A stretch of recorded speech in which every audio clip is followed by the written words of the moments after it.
This has all happened before, and it'll all happen again. That's something that's been stuck in my head for over a decade, and it's funny because as I think about, how long it's been in my head, I think it was there even before the decade. I think it was there well before I heard it said by another in or around 2004, 2003, which is actually 2 decades. So this has all happened before and it'll all happen again.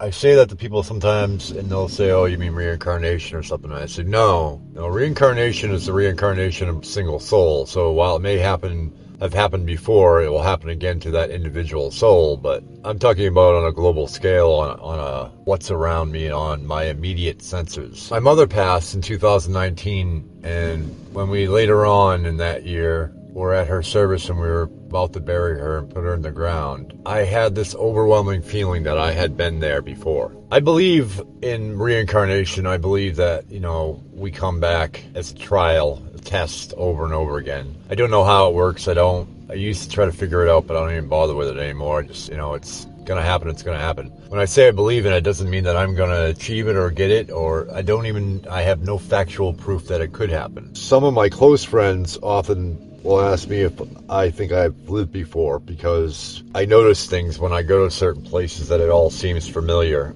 And it's not so much that I believe that I came before and lived a previous life, because I honestly don't think that if what I believe in, where we come back and it's just another trial run, and another test run to see if we can get a little closer to the truth, I don't think that we know of anything. I think it's all veiled. I think there's many different theories about it. One theory that I like to think of is when you die, you're judged, and it's not the judgment of what some think, but you're judged and you go over, in love and in constructive criticism with whoever's on the other side, what you got right this time and what you didn't. And then before you're allowed to go back, maybe you work on some of those things in the afterlife, whatever you want to call it. But before you can come back in, you have to be under the understanding that, you're not going to know anything. But I believe that it's somehow instinctively built into us that we don't face the same exact problems, or maybe we do and we correct them. Anyways, I'm getting off on a totally different subject. But that day that my family had left, my mother's urn with her ashes were sitting there, and somebody comes through and they put the ashes into the ground, dig the hole and all that. I just couldn't leave. I don't know what it was, but I couldn't. For some reason, I felt like I had to do it. So there's instances in my life where I feel like I have to do something myself, and I've been there before, but I don't have a memory of it, if that makes sense. So that's the thing. If you say, oh, do you think you lived another life before this? Most people will say, yeah, I remember, a field and a house and this person and that person. I don't have any memories of it, but in my being, I feel like I need to do it again, or I need to be there and do it myself. And that's how it was the day with my mother. I couldn't go with my family just yet. I had to place her. The hole was already dug, and basically they were supposed to wait for the guy to come around and put her in the hole and cover the hole. And I felt like I was supposed to do that. Not because I'm sure part of it because I was her son, but I just felt like I was supposed to do it. And the reason why I'm digging so hard on this is because the whole time I was doing it, it kept going over and over in my head. This has all happened before and it'll all happen again. And as a matter of fact, I had a picture of my father and my mother and me as a baby, and them two holding me while they were together side by side. And I don't remember, this is going to sound silly or something, but I don't remember ever doing it, but I wrote on the back of that picture, this has all happened before and it'll all happen again. And I don't remember doing it that day. I don't remember doing it a few days before.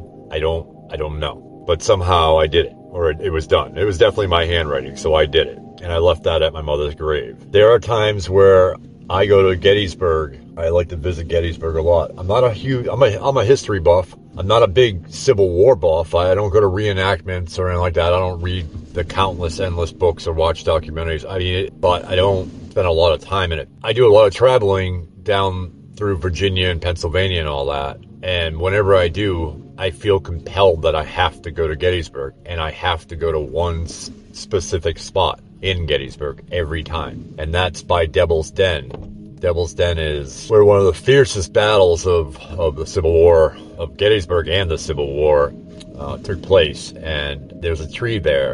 And I've been to that tree a few times, and every time I go to that tree, I feel like this has all happened before and it'll all happen again. Like I said, I don't see myself in a blue or gray outfit fighting for the South or the North. I don't have a memory of any of that. But when I'm there, it feels like I'm supposed to be there. The whole reason I got onto this subject today was because if you wake up every day and go to work, come home and go to bed and wake up every day and go to work, then this has all happened before and it's all happened again. I mean, it's the same scenario. It's kind of the same. It's the same shit every different day. You know, it's weird because I have no explanation as to what this is all about. I do believe that it is about us making mistakes and somehow learning from those mistakes and somehow using that learned knowledge to make ourselves better, not for ourselves as much as for those around us. I don't believe it's a test. I believe it's a trial. I believe it's a chance, if that makes sense. I never even believed, even as an atheist, I never believed that we die and that was it. And when I found religion, I thought that would give me the answers to what was after this, but it really didn't. Because even the answers that I found and what many religions say happens afterwards, there's too many questions left unanswered. So, but I find it very hard to believe that how amazing it is that I'm literally sitting here right now by the ocean and talking, into a piece of plastic that is recording my voice so that others can hear my voice. I think that things like that are so amazing that there's no way that death is so boring.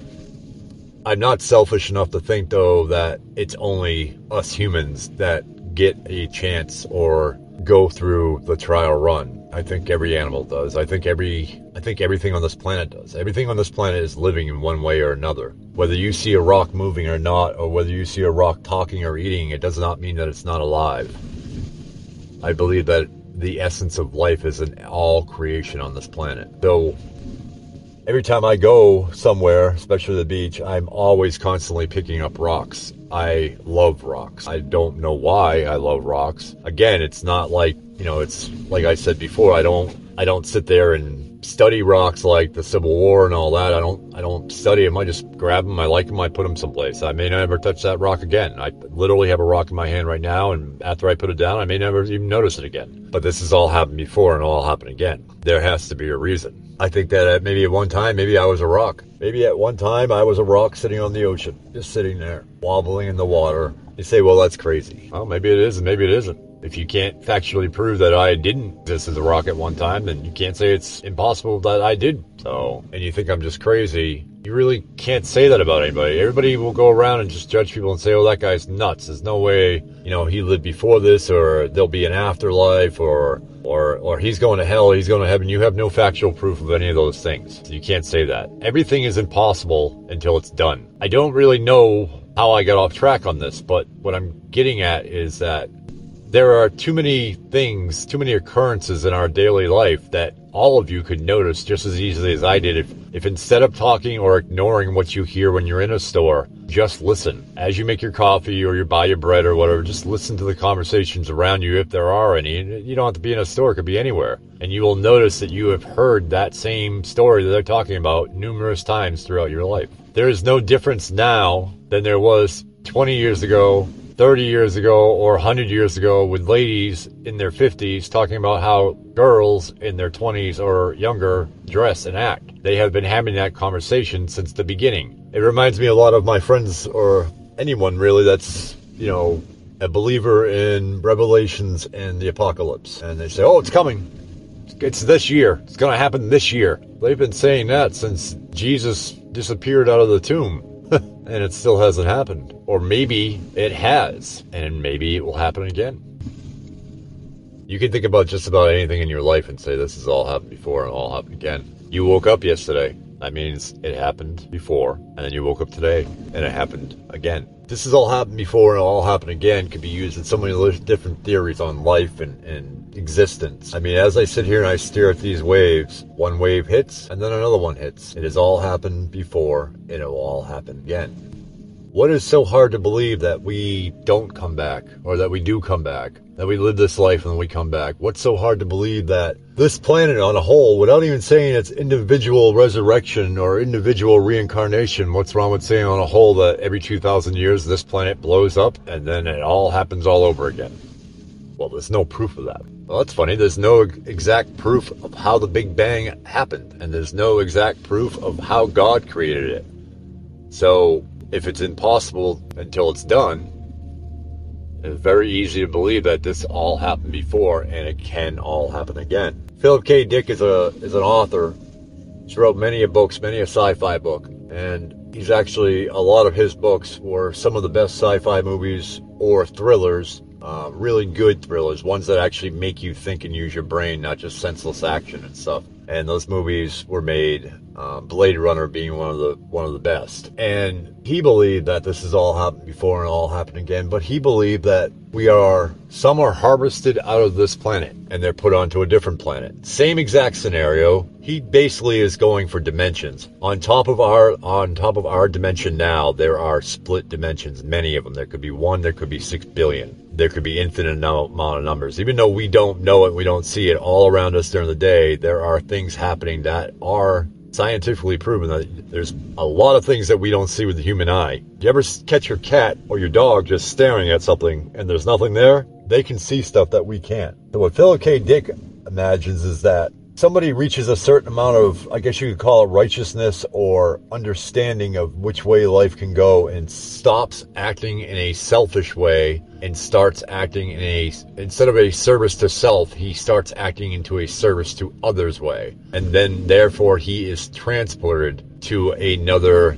harvestful dimensional world. I really can't explain it in dumbed down terms to how his theory works, but it's actually quite amazing, because what it boils down to is it's all happened before and it'll all happen again, but it may happen again in a different, you will never know that it's different. But what he's talking about is when you change your life significantly, when you go from a path of self-serving to a path of service to others, not only do you notice a change in yourself, but you start noticing changes around you. And things are familiar, but they're not as familiar as they were when you were that other person. It's a very interesting theory, and it adds nicely to what I believe this is all about. I'm not going to go any deeper on this because it's already long enough than I thought it was. But if anybody I know ever listens to this, and they've ever had that feeling, I'm not talking about, oh, I feel like I, lived in the 1930s. If you did, I would love to talk about that too. But I'm more interested in knowing if anybody, I guess you would call it deja vu in a way. I mean, I've already looked at this myself. It feels like a deja vu moment, but it's deeper than that. The deja vu moment when man, I swear I've eaten this pizza before, even though it's your first time ever trying that kind of pizza. That's deja vu, but this is a deja vu. Like that day with my mother, it was deja vu. You remember, you sense it, you see it. This was something that was intricately stuck in me. Not how I put her urn into the hole, not the feeling of the dirt over my fingers, none of that. Just, I had been there before, but I had no memory or recollection of it. I have no imprint in my mind that showed me an image of me doing it or even a sound, but my being felt like it was there again. Anyways, if anybody ever has any kind of stuff like that they'd want to talk to me about, I would love to hear it. Kind of went off on a rant on this one, but that's what most of these are about, and that's what this whole thing was all created for. Created for me to sit by the ocean and have these weird rants and thoughts. So if you listened all the way through, I appreciate it, and I love you. Ask yourself, has this all happened before, and will it all happen again? Until next time, my friends, I ask all people everywhere to plant seeds of love, peace, joy, and oneness.